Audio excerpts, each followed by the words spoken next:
Friends, welcome to my channel. ఈరోజు నేను సాంబార్ చేద్దాం అనుకుంటున్నాను. దానికి కావాల్సిన ఇంగ్రీడియంట్స్ సొరకాయ, దోసకాయ, మునక్కాయలు, ఉల్లిపాయలు, పచ్చిమిర్చి, టమాటా. మీరు కావాలనుకుంటే ఇంకొన్ని వెజిటేబుల్స్ ఎక్కువైనా వేసుకోవచ్చు. నేనైతే ఇంట్లో ఉన్న వాటితోటి సాంబార్ చేస్తున్నాను, సింపుల్ అండ్ ఈజీగా.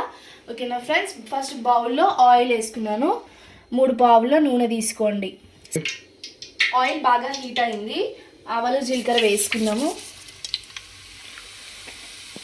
ఆ తర్వాత కరివేపాకు, ఎండుమిర్చి కూడా వేస్తున్నాను.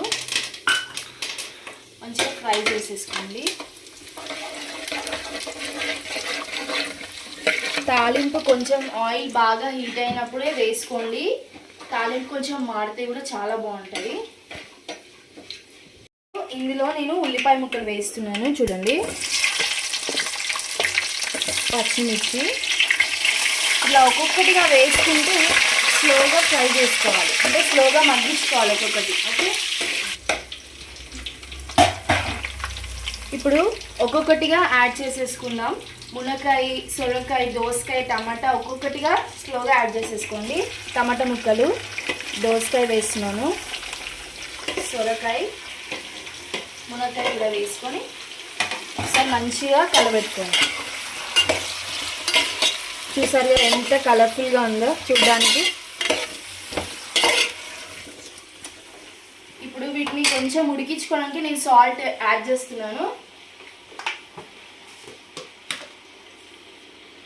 సాల్ట్ వేసుకుంటున్నాను.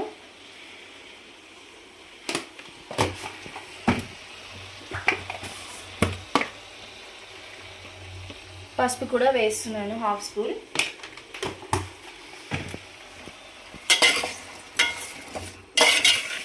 మంచిగా మిక్స్ చేసుకోండి. ఉప్పు, పసుపు మంచిగా పట్టేలాగా కలుపుకోండి.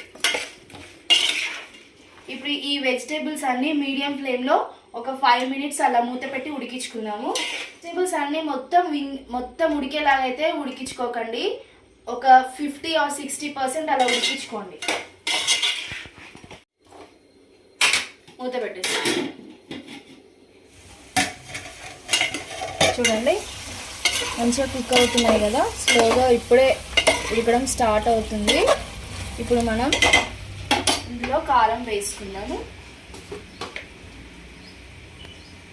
1 స్పూన్ కారం వేస్తున్నాను. కొంచెం టేస్ట్కి సరిపడా ధనియాల పొడి కూడా వేస్తున్నాను. ఎక్కువ వేసుకోవట్లేదు, ఒక 1/2 స్పూన్ వేస్తున్నాను. ఇందులోనే కొంచెం సాంబార్ పొడి కూడా యాడ్ చేస్తున్నాను. వీటన్నిటిని ఒకసారి మంచిగా కలబెట్టుకోండి.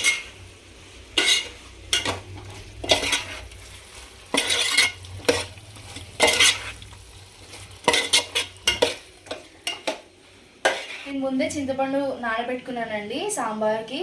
మీరైతే తగినంత తీసుకోండి. పులుపుకి అంటే మీరు ఎలా తింటారో, ఎక్కువ పులుపు కావాలంటే ఎక్కువ తీసుకోండి. నేనైతే మీడియంగా తీసుకున్నాను.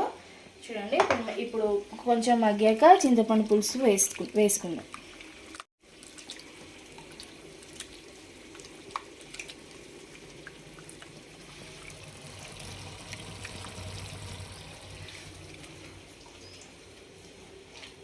చూడండి, నేను ఇప్పుడు చింతపండు యాడ్ చేస్తున్నాను.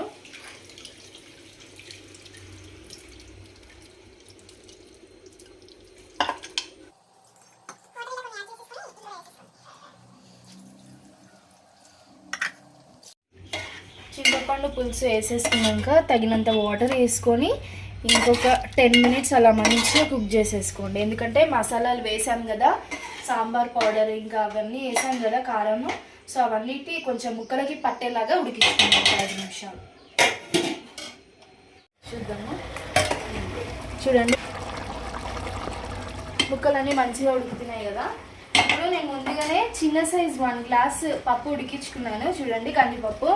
మనకి పల్సగా కావాలనుకుంటే కందిపప్పు ఎక్కువ తీసుకోకండి. నేనైతే 1 గ్లాస్ ఇంతే సైజే తీసుకున్నాను. ఆ 1 గ్లాస్లోనే కొంచెం వాటర్ కూడా యాడ్ చేశాను. పప్పు మంచిగా ఉడికించుకున్నాం కదా. ఇప్పుడు లో ఫ్లేమ్లో పెట్టుకొని పప్పుని ఇందులో యాడ్ చేసేసుకుందాం.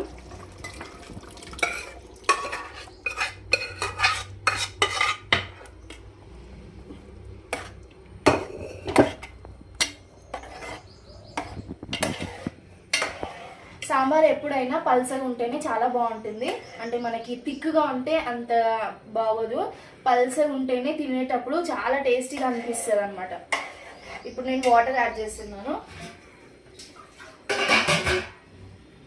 తగినంత వాటర్ యాడ్ చేసుకోండి. బట్టి పల్సగా ఉండాలా చిక్కగా ఉండాలా దాన్ని బట్టి వాటర్ యాడ్ చేసేసుకోండి. నేనైతే వాటర్ ఎక్కువనే యాడ్ చేస్తున్నాను పల్సగా ఉండాలని.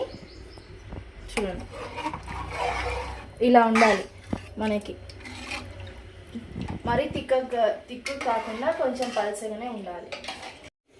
చూడండి ఎంత మసులుతుందో. బట్ స్మెల్ అయితే సూపర్గా వస్తుంది. సాంబార్ స్మెల్ ఫుల్ ఇట్లా తినాలనిపిస్తుంది మంచి స్మెల్కి. సూపర్ ఫ్లేవర్గా ఉంది.